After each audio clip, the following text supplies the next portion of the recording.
It's one of the most important and most misunderstood questions when planning your perfect gas sauna experience. Let's talk about how many BTUs, British thermal units, you really need to get that perfect.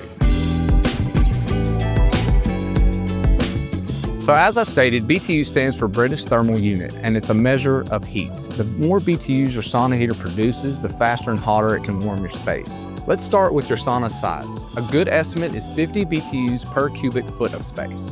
Let's say your sauna is 6 feet wide, 5 feet deep, and 7 feet tall.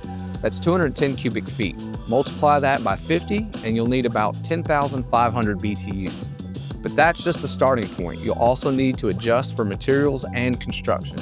If your sauna is well insulated and built from dense wood like cedar or thermally treated pine, you're in luck. These materials retain heat beautifully. No need for much adjustment, but if your sauna has a lot of windows or a full glass door, glass lets heat escape fast. Add 15% more BTUs for every square foot of non-insulated glass. So, if you've got 4 feet of glass, that's another 600 BTUs on top. Here's a quick checklist.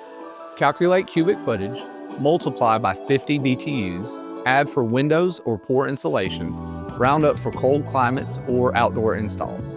Cold climate, add 1,000 to 2,000 extra BTUs to handle winter heat loss. And if your heater lists power in kilowatts, just remember, 1 kilowatt equals 3,412 BTUs. So that 9 kilowatt heater, it's putting out over 30,000 BTUs, perfect for mid-size saunas. Choosing the right BTUs means a sauna that heats quickly, stays hot, and gives you that perfect steamy escape every time. Hey guys, don't forget to hit that subscribe button and visit us at saunaplace.com, or you can give us a call at 931-516-6577. Keep in mind, our experts are here to guide you every step of the way. So reach out today and let's build your sauna the right way. Sauna on, my friends.